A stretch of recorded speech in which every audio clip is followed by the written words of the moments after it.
What is going on, everyone? My name is Andy. Welcome back to another Euro 2024 fancy video. In this one, it's my current draft where I'm going to run through how the team is looking, the changes made from the first draft, including chip strategy, and also why some players have remained in the team and are likely to do so right up until the deadline. So if you enjoyed the video, make sure to give it a like, hit that subscribe button if you haven't done so already.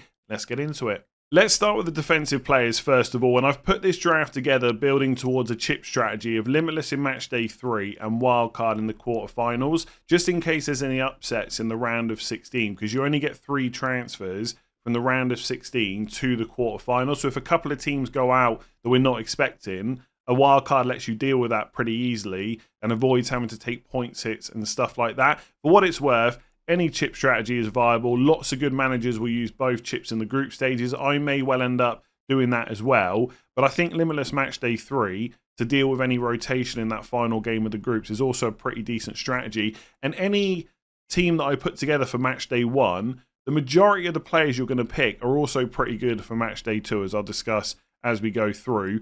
The defenders that have made it from the first draft are Mittelstadt. He's going to be in every single draft that I come up with, a 4 million Euro defender for Germany. It's just too good value to turn down, so he's still in. DeMarco as well from Italy. I kind of really want an Italy defender for that Albania game. There probably will be cheaper defenders than him that are going to start for Italy, but there still seems to be a little bit of doubt about exactly who's nailed on, and I think DeMarco probably is. So at the moment, he's still worth paying that little bit extra for. And then I've got Wout Fast from Belgium, 4 million defender, Slovakia Matchday 1, and in Matchday 2, it is Romania as well. So pretty good fixtures. I'm not 100% sure that he is nailed on. There's been a few people in the comments saying that Witsel could start instead as one of the centre-backs. I'll have to wait and see. I'll see what happens in the friendlies and stuff like that. I'm open to removing him for someone else, but I think at the 4 million euro price point, there's not a huge amount of nailed on good defenders. So if I can get a Belgian one, that is what I would like to do. If I need to change him, I'm probably more likely to downgrade one of my attackers to be able to go up to like a 5 million euro defender instead, rather than mess around at that 4 million price point. But if it looks like he is going to start for Belgium, I mean, that is just great value, right? The other 2 defenders are Jonathan Tah from Germany and Cancelo from Portugal. I think with Germany, they've got lots of potentially good value players, right? So Mittelstadt, Tah, Gundogan, Wirtz, and even Havertz up front. But the difference for me, the reason that I've put double Germany defence in now rather than double attack is there's lots of good attackers to pick from. Whereas in defence, for 4 million and 4.5 million euro, it doesn't get much better value than Tah and Mittelstadt as a double up. So that's why I've gone for him. I think Germany, whichever chip strategy you're on, you're probably going to have a triple up for pretty much every single round in the group stages. It's Scotland Matchday 1, Hungary Matchday 2, and then Switzerland Matchday 3. Pretty decent. They're obviously at home. They're going to be favourites for all of those games. And I just think those 2 players represent really good value. It does mean you can only have one of their attackers, but I don't think that's necessarily the end of the world. And because they got quite a few options in their attack, we might see... I'm not saying we'll see rotation. I think players like Wirtz and Gundogan are very likely to start all the group games. Maybe not in Matchday 3 because of rotation on the final game. But it's how often... it's how long they stay on the pitch. They might get subbed early. So I think the defenders are probably pretty good value, which is why I've gone for the double up. And then Cancelo instead of Virgil van Dijk, simply because of the Matchday 2 fixture. That's pretty much it, right? For the Netherlands, they play France in Matchday 2. Not ideal having a defender there. And I could use a transfer on Van Dijk and put him in my Matchday 1 squad, but I don't think it's worth it. And then for Cancelo, it's Czech Republic Matchday 1 and Turkey Matchday 2. I'll probably want a Portugal defender in Matchday 3 as well for Georgia. But obviously on this strategy, I can just choose whoever I want on the Limitless chip. But I think Matchday 1 and 2 for Portugal are just much better than they are for the Netherlands, simply because they don't have to play France. And obviously Cancelo is super attacking as well. So I think if I'm going to spend 6 million euro on this strategy, he's probably the slightly better pick to go for. In goal, I've changed both goalkeepers as well. I think I was on Verbruggen and Sels. It doesn't look like Sels is going to be first choice for Belgium. It's probably going to be Casteels instead, and he costs 5 million instead of 4 million. So I've just switched it up completely. I've taken Harry Maguire out of my defenders for €5 million because it doesn't look like he's going to be fit for match day 1. He might be, but it's not looking great. He's not going to play in either friendly. And there's already some journalists saying that Mark Gay is going to play in match day 1. Once Maguire is fit, he will start for England. But if he's not available for the start of the tournament, I'm not going to go for him. So I've gone for Jordan Pickford in goal at 5 million, and then Lunin from Ukraine for 4.5. Now there is probably some doubts about whether he is definitely first choice because he didn't play during the qualifiers, but he did play the 2 games in the playoffs for Ukraine. So I'm confident he's number 1. But also because he's part of the Real Madrid squad that just won the Champions League, he's not going to join up until a little bit later. Now, sometimes we will get confirmation from managers about who's number 1 and who's going to play and stuff like that. We saw that with Germany. Nagelsmann confirmed that Neuer was going to be number 1 and that Jonathan Tah and Rudiger are his first choice centre-back partnership. Hopefully something comes out about whether Lunin's going to play for the Ukraine. But if he does, again, on this strategy, you've got Romania match day 1 and Slovakia match day 2. And these 2 goalkeepers, Lunin and Pickford, don't play on the same day. Just be careful about that, by the way. You can see here on the main Euro 2024 fantasy page the fixtures and the days that teams play on.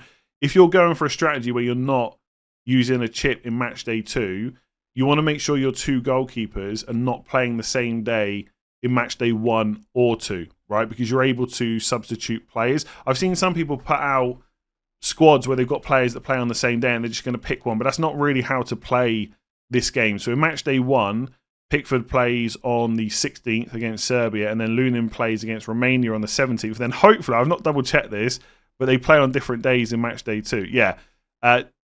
Pickford plays against Denmark on Thursday the 20th, and then Lunin plays Slovakia on Friday the 21st. I mean, for picking England players on this strategy, Denmark is probably going to be their toughest game, but England will be favourites for that, and their defence is just good for clean sheets. And obviously, there's, let me get my words out, plenty of potential for goals as well. So, I mean, if someone was wildcarding or limitless in match day 2, they might reduce the number of England players they've got, but I actually don't think it's a big deal. So having Pickford for those games is great. And obviously you can switch goalkeepers anyway. If he doesn't perform, I'll put Lunin in. I'll keep an eye on whether he's going to be first choice. I might have to switch him for someone else. But right now, I think that looks pretty good. So moving on to the midfield, the players that remain from the first draft are Bukayo Saka, Ilkay Gundogan, and Bruno Fernandes. So 3 of the 5 midfielders are still in the team, although I do have concerns over 2 of them, which I'll come on to in a minute. With Bruno Fernandes, I really want a Portuguese attacking captaincy option for the final day of match day 1, and I just don't have room for Cristiano Ronaldo in my forward line. So Fernandes seems to be the next best option, and if Ronaldo is off the pitch at any point and Portugal get a penalty, Fernandes is almost certainly going to take it. So I really like him for €9 million, and I think he's going to remain in all the drafts I come up with right up until that deadline for match day 1. I do have Cancelo in the team, so I could potentially captain him instead. And he would be a good option, right? If you're getting to the final day and you haven't had a good score yet, there's nothing wrong with going with Cancelo, but I think I'd rather pick Bruno Fernandes. And if you look at the final day of match day 1, Tuesday the 18th of June, it's Portugal versus Czech Republic and Turkey versus Georgia. So the obvious captain is to go from someone from Portugal. So if I don't have room for Ronaldo, I'm almost certainly going to go for Bruno Fernandes. In terms of his potential when he plays, I don't have any concerns with Saka, but he was rested for England's friendly last night. I'm sure he's going to be in the squad for the second game against Iceland, and if he starts, I won't have too many concerns. But if he is on the bench again, and they're being careful with him, there is maybe some question marks. He was injured for the final game of Arsenal's Premier League campaign for game week 38, and he has been carrying a knock for a little while. So there are maybe some doubts there, but he is absolutely first choice. Cole Palmer wasn't bad last night. Bowen was better in the second half as well. But I don't think either of them are getting in the team ahead of Saka. So if he's fit, he'll start. And I like him for the first 2 match days. There's every chance that he'll get rotated for match day 3. But on this strategy, it doesn't matter because I can just limitless. And England have got Serbia match day 1 and Denmark match day 2. So I really like Saka. I just need to see him get good minutes in the second friendly and for Gareth Southgate not to put any doubts on his fitness and stuff like that. And with Gundogan, played last night, didn't get any returns. If you search his name on Twitter, there's lots of people that aren't particularly happy about his performances in that number 10 role. it does worry me a little bit, but to be honest with you, as long as I know he's going to start, that's probably enough for me, because I don't want to take too much away from friendlies. Like, England won 3-0 last night, and if you go onto Twitter, you'll find plenty of people that are not happy with the performance. It was just a penalty that got them started, etc. Look at the opposition and all that kind of stuff. So I'm always a little bit wary of listening to Twitter reports about players, especially during friendlies. Germany will be much stronger once the tournament starts. And if Gundogan's going to play in that number 10 role and be on penalties, I still think he's a good price at 7 million. The only concern will be his minutes. Will he get subbed off early? And will there be better options from other teams at that price point? But for now, he remains in. I think the fact he is, in my eyes, nailed on for that number 10 role and on penalties is probably enough. The other two midfielders, Xavi Simons from Netherlands, to be honest with you, that position is probably going to get sold in Matchday 2 for Perisic maybe from Croatia, who play Albania.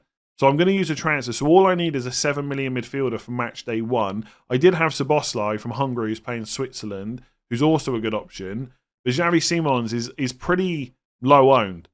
16%. It's not that. It's actually, I got to be honest, right? I thought it was a little bit lower than that, but still, 16% is not that bad. I don't see that going up massively ahead of the Matchday 1 deadline.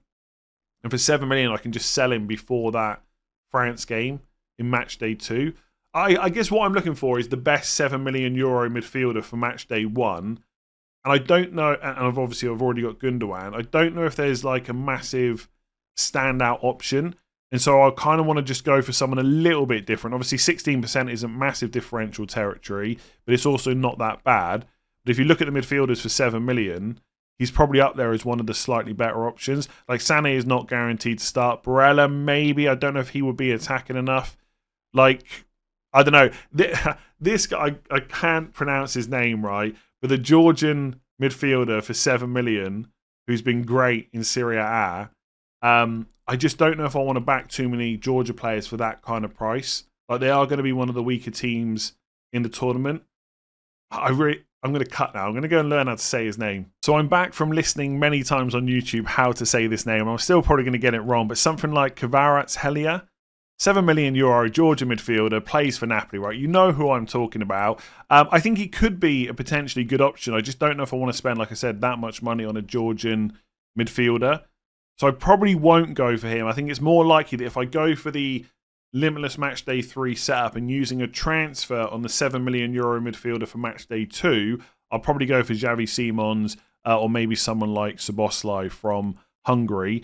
My final midfielder is a Georgian player right now, but that's only because he's 4.5 million euros. So he's definitely the enabler in this team. I think where possible, you do want to get really decent options in each position. But ultimately, if I want the players I've picked, a sacrifice has to be made somewhere. If we think that Jorginho is nailed for Italy and going to take penalties, I will find an extra 0.5 from somewhere to get him instead. But right now, I don't know if that is the case. So this player, again, I'm going to butcher this pronunciation. Chakvetadze, something similar to that. I'm not expecting a huge amount of returns from him, but he's only 4.5 million euro. And as far as I know, he's nailed, right? He is going to start. And he has got a couple of returns during qualifying and stuff like that. So that is the midfield. The Georgian 4.5 million euro midfielder, Fernandes, Simons, Gundogan, and Saka. I think it looks pretty good. There might be a couple of players to change, especially if I change chip strategy and stuff like that. But I think having 3 of the players from the first draft is usually a good sign, because that means my initial instincts are probably not necessarily correct, right? Because things can go really bad in fantasy football, but I'm along the right lines of how I want to play this for Matchday 1. And then up front, I've still got Harry Kane and Kylian Mbappe, the 2 most selected players in the game right now. And I'm all for differentials, but I also think you need to know when to pick your battles. And these 2 players are the biggest goal threat from their respective teams. They're nailed on penalties, all that good stuff that we want from a fantasy football player. And obviously being able to switch captaincies is such a big thing in this format that I want those 2 options later on in the match day. So I don't see those 2 being changed to anyone else. I mean, Cristiano Ronaldo for $1 million less is definitely a consideration, but I think I'll probably save him until Limitless in match day 3. And with obviously England, I've already mentioned they played Denmark in match day 2, probably their hardest game of the group. It is the same for France, right? They've got the Netherlands in match day 2, which is definitely their hardest game of the 3. But I think even if I was using a chip in match day 2, I would still select Mbappe, right? Arguably the best player in the world right now. Whatever chip strategy I'm on, I'm going to want him for that game, even if on paper it's the toughest match the France are going to have in the group. So that's why I think this limitless match day 3 strategy can work. And then my final forward, I don't have Havertz anymore. I've got that double up on Germany in defence. I've gone for Lukaku. I do think for 9 million, he's actually probably pretty good value up against Ronaldo, Kane and Mbappe. Belgium look pretty strong going into the tournament as well, at least with the fixtures they've got. And it's Slovakia match day 1 and Romania match day 2. And Lukaku's record for Belgium is pretty ridiculous. So for €9 million, that seems like a good price. I am by no means set on that front 3. A lot of people are just locked in. It's Mbappe, Kane, Lukaku. They're not looking anywhere else. They'll fit in whichever players they need to make that happen.